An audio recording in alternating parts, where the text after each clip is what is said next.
जय हिंद प्यारे विद्यार्थियों। Welcome to Bharat classes. कैसे आप सभी? आशा करता हूँ आप सभी अच्छे होंगे, स्वस्थ होंगे और एक शानदार तरीके से अपनी पढ़ाई को कर रहे होंगे। हम लोग कक्षा 9वीं की गणित पाठ्य पुस्तक में अध्याय 6 को पढ़ रहे हैं। अध्याय 6 का नाम है रेखाएं और कोण। हमने इसे किया था, इसके अंतर्गत हम सभी ने प्रश्न संख्या 3 तक पिछले वीडियो में पिछली क्लासेस में कवर कर लिया था। अब हम लोग प्रश्न संख्या 4 से देखते हैं। प्रश्न संख्या 4 आप सभी के सामने है, पढ़िए। हमें आकृति दे रखी है, पहले आकृति बना देता हूँ, फिर क्वेश्चन को पढ़ेंगे। आकृति के माध्यम से वह क्वेश्चन आराम से समझ में आ जाएगा।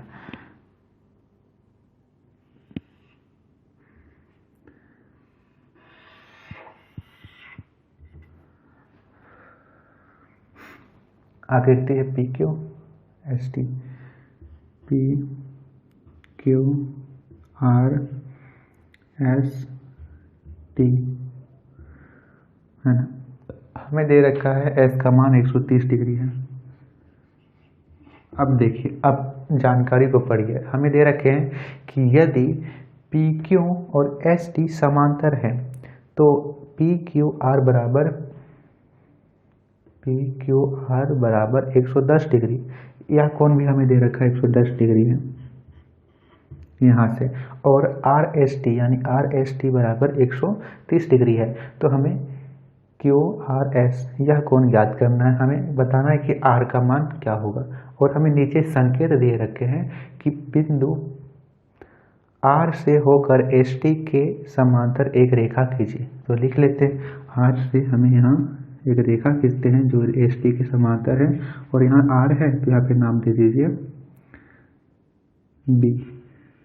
बी नाम दे देते हैं इससे अलग। तो हमने एक रेखा का निर्माण किया जिसका नाम आर बी है, इसे लिख। तो देखिए, अब हम लोग क्या करते हैं, हमें क्यू आर एस यह कोण ज्ञात करना है ना। तो चलिए, हम लोग जो जानकारी अभी तक हमने जो फिगर में ड्रॉ किया उसे लिख लेते हैं। लिखेंगे प्रश्न संख्या 4 दिया है, हमें क्या क्या है, पी क्यू एस टी समांतर था, उसमें से हमने आर बी का निर्माण किया जो आर बी भी एस टी और पी क्यू के समांतर होंगे। तो हम लोग क्या करते हैं, पहले निर्माण को लिख लेते हैं कि निर्माण, हमने एक रेखा का निर्माण किया, रेखा आर बी का निर्माण किया जो आर बी समांतर है पी क्यू, और पी क्यू भी समांतर है एस टी के। यहाँ तक क्लियर। हमें दे रखा है कि आर एस टी बराबर 130 डिग्री। अब हम लोग देखिए, यहाँ पे 130 डिग्री और यहाँ पे एस और आर, ये दोनों कोण सह आंतरिक कोण है, और हम लोग जानते हैं कि सह आंतरिक कोणों का योग 180 डिग्री होता है। अर्थात एंगल एस और एंगल आर को हम लोग मिलाएंगे तो 180 डिग्री होगा। तो लिखेंगे angle R S T plus angle S R B बराबर 180 डिग्री होगा, सह आंतरिक कोण।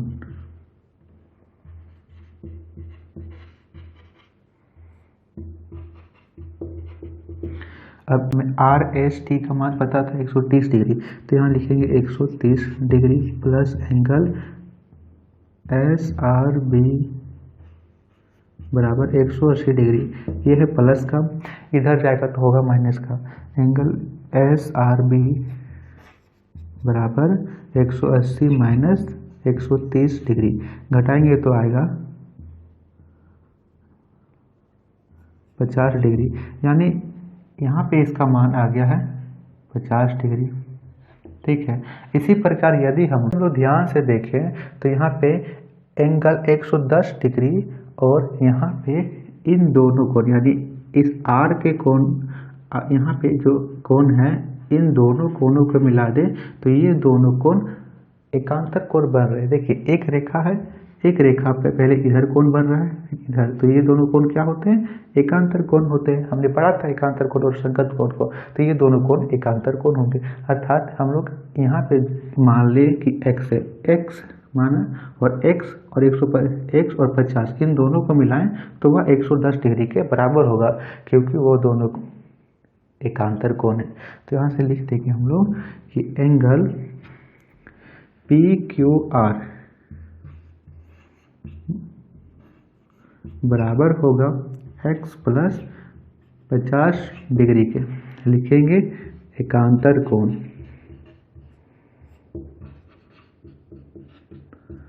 अब देखिए PQR का मान कितना था? 110 डिग्री। x का x लिखिए, x किसका मान आएगा? QRS का मान आएगा, है ना। x QRS का मान आएगा, तो x प्लस 50 डिग्री या 110 प्लस का 50 है तो माइनस का 50 बराबर x के जगह घटाएंगे तो कितना आएगा? 0, 11 में से 5 गया तो 6, यानी x बराबर 60 डिग्री। x हमें किसे माना था? r को, यानी x के जगह में यहाँ पर आएगा 60 डिग्री।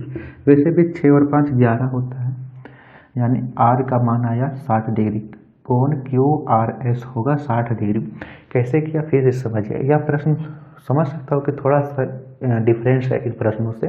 देखिए यहाँ में दे रखा था PQ ST के समांतर है और संकेत में कह रखा था कि R से ST के समांतर एक रेखा खींची। हमने R से भी एक रेखा खींची जिसमें से RB, PQ और ST तीनों समांतर है। अब दे रखा था RST बराबर 130 डिग्री, तो हम जानते हैं कि RST SRB ये दोनों आंतरिक कोण है, सह आंतरिक कोण है, और सह आंतरिक कोणों का योग 180 डिग्री होता है। अर्थात यदि हम इन दोनों को मिलाएं तो 180 डिग्री से होगा। वहाँ से हमारा SRB का मान आया 50 डिग्री, तो हमने यहाँ से 50 डिग्री लिख दिया। उसके बाद हम देखा कि 110 और यहाँ पे इन दोनों का योग बराबर होगा। यहाँ पे ये कोण और ये कोण एकांतर कोण बन रहे हैं और एकांतर कोण परस्पर बराबर होते हैं। इसी प्रकार हमने यहाँ से x का मान 60 डिग्री याद कर लिया। चलिए देखते हैं प्रश्न संख्या 5 को। प्रश्न संख्या 5 आपके प्रश्नावली में एक और आसान प्रश्न है, काफ़ी आसानी तरीके से समझ में आएगा। चलिए देखते हैं प्रश्न संख्या 5।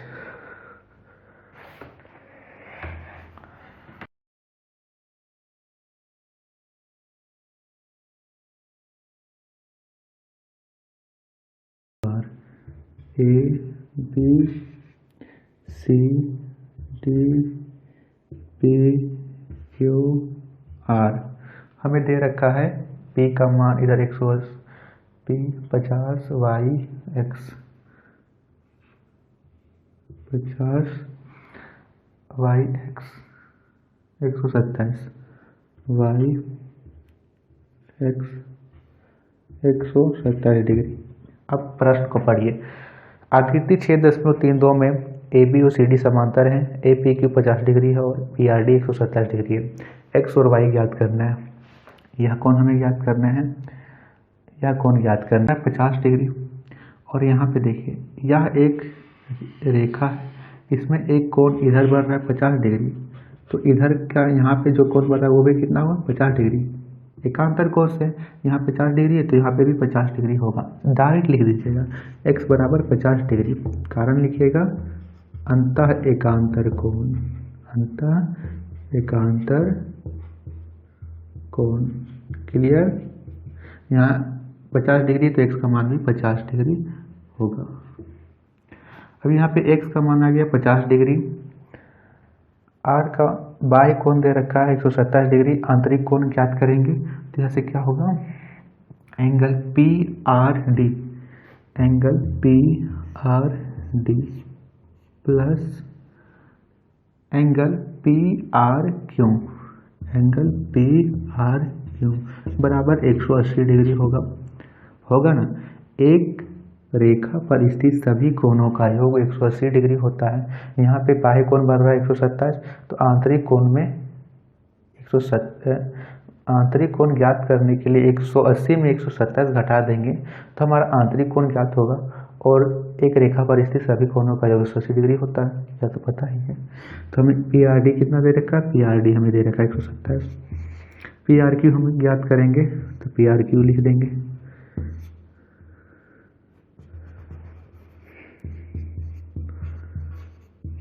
बराबर 180 डिग्री। ये प्लस का इधर आएगा तो माइनस का एंगल PRQ बराबर 180 माइनस 127।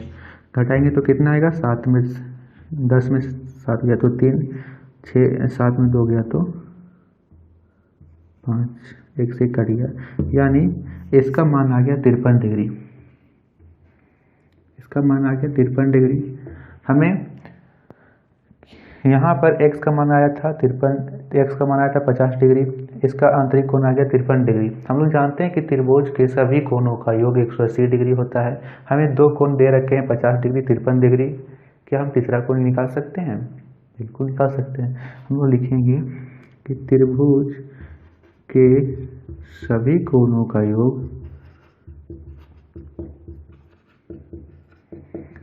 180 डिग्री होता है।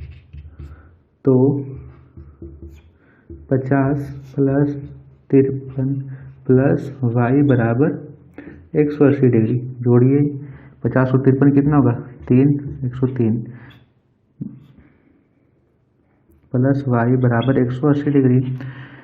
प्लस का 103 है, इधर आएगा तो माइनस का 103 बराबर y बराबर 180 माइनस 103। घटाएंगे तो 103 घटाएंगे तो कितना आएगा, 10 में से 3 गया तो 7, 17 में से 10 गया तो 7, कितना आया 77 डिग्री। y का मान यहाँ से आ गया हमारा 77 डिग्री, x का मान ज्ञात हुआ था 50 डिग्री। क्लियर? हल हुआ प्रश्न था ये। चलिए बढ़ते हैं प्रश्न संख्या 4 में। तो चलिए बढ़ते प्रश्न संख्या 6 में। प्रश्न संख्या 6 प्रश्नोली 6.2 का अंतिम प्रश्न है। इसे भी आराम से समझिए, यह भी इसका शब्द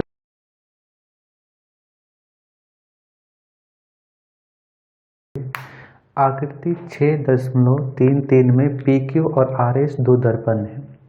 आपने दर्पण वाला सिद्धांत, दर्पण वाली जो बातें थे आपने पढ़ी होगी और नहीं पढ़ी होगी, यहाँ पे आप सभी वही चीज़ रिपीट होगी। प्रश्न को आगे पढ़ते हैं। दर्पण है जो एक दूसरे के समांतर रखे हुए हैं। एक आपतित किरण AB दर्पण PQ पर B पर टकराती है, PQ से B पर टकराती है और परिवर्तित होकर C पथ BC पर चलकर दर्पण RS पर C से टकराती है तथा पुनः CD के अनुदिश परिवर्तित हो जाती है। सिद्ध कीजिए कि AB और CD समांतर। प्रश्न काफी लंबा लग रहा है पढ़ने से, इससे आप लोग एकदम सरल भाषा में समझिए किसे कह रखा है। PQ RS ABCD, PQ RS यहाँ से गई B में टकराई, फिर नीचे C में टकराई, ऊपर जाके इधर चली गई, है ना। यहाँ पे A है, A से प्रारंभ हुई, B की ओर गई, C से गई, यहाँ पे D तक गई।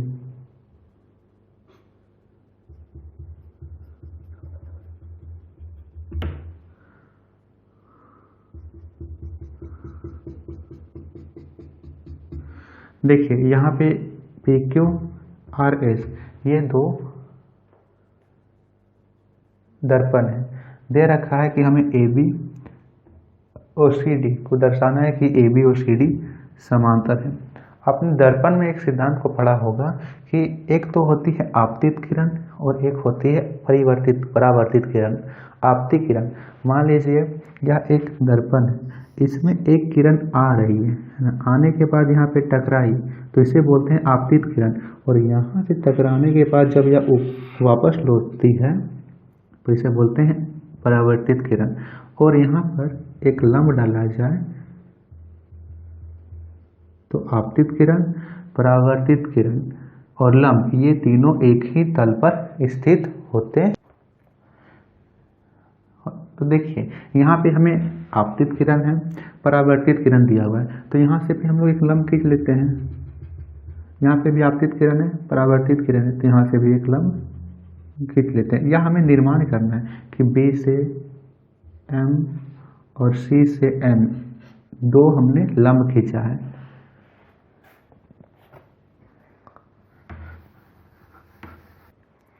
तो चलिए पहले हमें जो दे रखा है उसे लिखते हैं। हमें क्या दे रखा है? दिया है कि PQ तथा RS एक दर्पण है,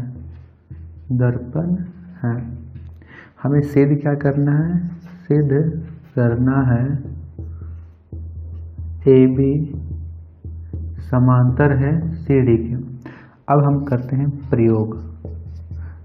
प्रयोग करने से पहले हम एक रचना यहाँ लिख लेते हैं कि रचना, हमने BM लंब डाला RC पर, इसी प्रकार CN लंब डाला हमने BQ पर, है ना। हमने B से M लंब डाला RC पर, इसी प्रकार हमने C से N लंब डाला BQ पर। अब देखिए यहाँ पे हमने पढ़ा कि यदि आपतित किरण, परावर्तित किरण तथा लंब एक ही तल पर अवस्थित हो तो आपतन कोण परावर्तन कोण के बराबर होता है। तो यहाँ पे आपतन कोण यानी हम लोग इसे 1 मान लें और इसे मान लें 2, तो एंगल 1 एंगल 2 के बराबर होगा। इसी प्रकार इसमें एंगल 3 मान लें और एंगल 4, तो एंगल 3 और एंगल 4 बराबर होगा। बराबर क्यों होगा? क्योंकि यह एक है आपतन, यहाँ पे बन रहा है यह आपतन कोण और यहाँ से यह बन रहा है 2 परावर्तन कोण, तो यह आपतन कोण परावर्तन कोण बराबर होगा। इसी प्रकार यहाँ से 3 बन रहा है आपतन कोण, 4 बन रहा है परावर्तन कोण, तो 3 और 4 भी बराबर होंगे।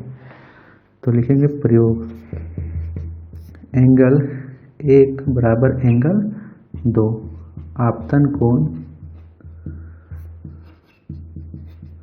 बराबर, यह आपतन कोण है, एंगल 2 परावर्तन कोण है, परावर्तन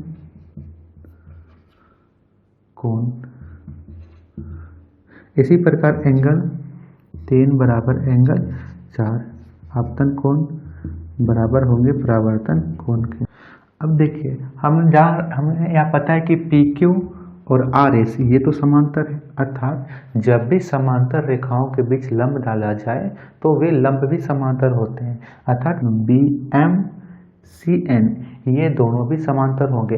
और समांतर में देखिए यहाँ पे बन रहा है एंगल 2 और एंगल 3, ये दोनों बन रहे हैं एकांतर कोण, यानी एंगल 2 एंगल 3 के बराबर होगा। तो यहाँ से हम लोग लिखेंगे इसके आगे कि BM समांतर होगा CN के, B से M C से N, जब रेखाएं समांतर इन दोनों के बीच लंब डाल रहा है तो वे लंब भी समांतर होंगे। तो एंगल 2 बराबर होगा एंगल 3 के एकांतर कोण। क्यों बराबर होगा? क्योंकि यह एकांतर कोण बन रहा है हमारा। देखिए एंगल 2 को हम लोग क्या लिख सकते हैं? एंगल 2 को हम लोग यहाँ से लिख सकते हैं एंगल 1, है ना। एंगल 2 एंगल 1 के बराबर था, तो एंगल 2 को हम लोग लिख सकते हैं एंगल 1। एंगल 3 को हम लोग क्या लिख सकते हैं? एंगल 3 को हम लोग एंगल 4 लिख सकते हैं, एंगल 4। क्यों लिख सकते हैं? क्योंकि एंगल 1 बराबर है एंगल 2 के तथा एंगल 3 बराबर है एंगल 4 के। यहाँ से हमने किया था ना कि आपतन कोण परावर्तन कोण के बराबर है, तो 1 और 2 बराबर होंगे, 3 और 4, तो यहाँ से हमने इसे कर लिया। ठीक है, ये इसे हम लोग मान लेते हैं समीकरण 1, इसे हम लोग मान लेते हैं समीकरण 2, है ना। अब करते हैं समीकरण 1 प्लस समीकरण 2 को, समीकरण 1 तथा समीकरण 2 को जोड़ देते हैं। समीकरण 1 कितना है? 2 और 1, एंगल 1 प्लस एंगल 2, इसी प्रकार इधर जोड़िए angle 3 plus angle 4, angle 1 plus angle 2, यानी एंगल 1 प्लस एंगल 2 BC बनेगा, है ना। तो यहाँ से लिखेंगे एंगल ABC बराबर, अब 3 और 4 इसमें बढ़ रहे हैं, तो BCD, है ना। एंगल ABC और एंगल BCD समांतर आए, इसीलिए AB और सी डी समांतर होगी, प्रूफ हो गया हमारा। क्लियर?